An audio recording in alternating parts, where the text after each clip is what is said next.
Bonjour mes chers abonnés, si vous venez de découvrir cette chaîne SOS et laissez-moi me présenter, je me nomme Diallo Bouakassi, je suis entrepreneur dans le domaine du bâtiment. J'ai construit pas mal de maisons au Sénégal avec mon équipe. C'est M. Ben, c'est lui qui fait les plans béton armé. Donc on fait pas mal de trucs ensemble, on travaille en collaboration.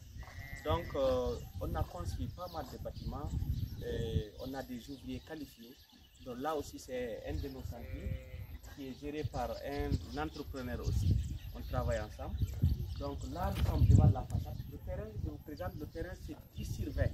Donc on va observer le travail qu'on a fait. On était à l'arrêt, mais là c'est la reprise. On va fixer les portes pour sécuriser.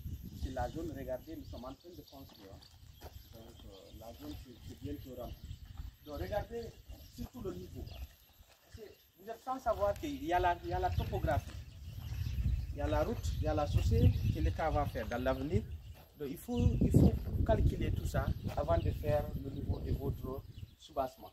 Parce que dans l'avenir, si l'État vient avec 15 cm et que votre bâtiment est toujours en bas, donc le bâtiment sera enfoncé. Au cas où il y a l'inondation, chaque fois je parle d'inondation, parce qu'au Sénégal, le sol n'aspire pas beaucoup l'eau. Donc il y a certains endroits, si ce n'est pas vers Saumon, là où il y a beaucoup de latérite Ferbourg, mais dans ces endroits, le sol n'aspire pas beaucoup d'eau. C'est pour cela qu'il est mieux d'élever la hauteur de la fondation. C'est très important. Suivez, on va faire une petite visite. Donc là, vous voyez, le salon, c'est un salon. On a la possibilité de faire une seule fenêtre ou deux fenêtres. C'est notre cabinet qui a fait le plan béton armé, c'est notre cabinet. Observez bien le dosage, parce que c'est important. Le dosage, c'est important. Et puis, observez bien aussi la sécurité du bâtiment, surtout la hauteur sous plafond. Nous sommes à 3,40 m, c'est très important. Au lieu de rester à 3,20 m, parce qu'il y a le faux plafond qui va venir dans l'avenir. Et regardez, on a ceinturé le bâtiment d'abord. Ça, c'est important. Partout, on a ceinturé. C'est très important. La hauteur de nos linteaux, c'est 2,20 m. D'accord? Donc, on a la chambre parent, ici. Et là, il ne voulait pas chaque chambre une toilette, quoi. Parce que c'est une grande famille. Donc, ça, c'est une chambre. Donc, là, c'est le patio. Parce que le patio, il faut respecter les normes. C'est très important. Le minimum, c'est 2,50 m. Là, nous sommes à 3 m sur 2,50 m. C'est très important. Parce que la fosse, c'est ici qu'on va mettre la fosse. Donc, il faut comprendre trois choses dans la conception d'un projet. Il y a la partie jour. La partie jour, c'est là où on passe plus de temps pendant la journée. Il y a le salon, il y a la cuisine, il y a l'espace familial. Ça, c'est la partie jour. La partie nuit, c'est les chambres, là où on passe la nuit. D'accord? Il y a la zone humide. La zone humide, c'est une partie où il y a l'eau, où il y a la circulation de l'eau. Cela veut dire la zone humide. On peut citer les toilettes, la cuisine, c'est très important. Donc ici, on aura une fosse septique qui aura une profondeur de 2,50 m.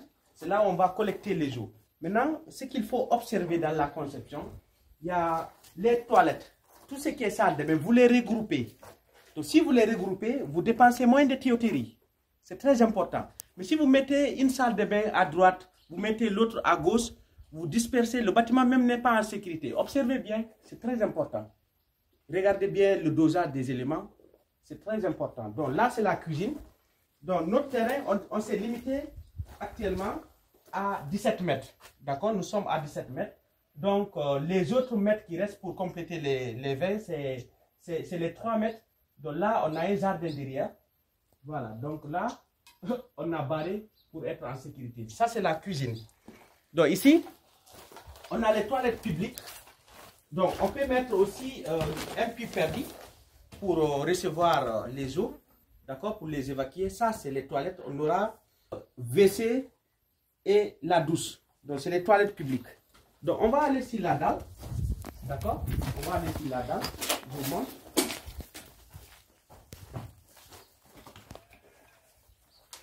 Donc, ça, c'est l'escalier balancé, d'accord. Donc, c'est l'escalier balancé. Plus souvent, l'escalier, on met 0,16. Hein? 0,16.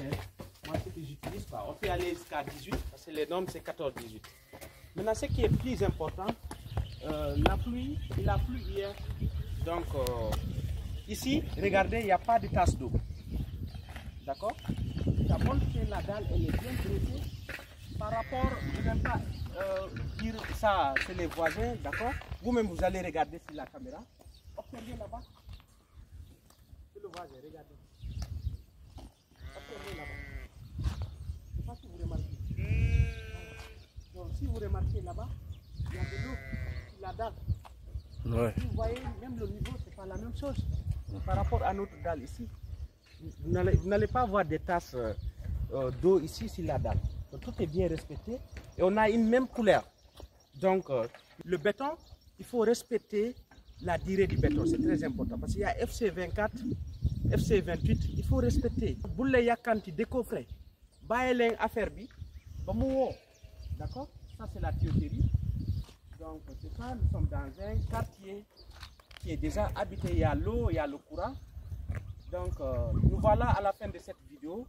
N'oubliez pas de liker, de partager et surtout de mettre la pouce, car c'est l'Afrique qui gagne. Ciao, ciao.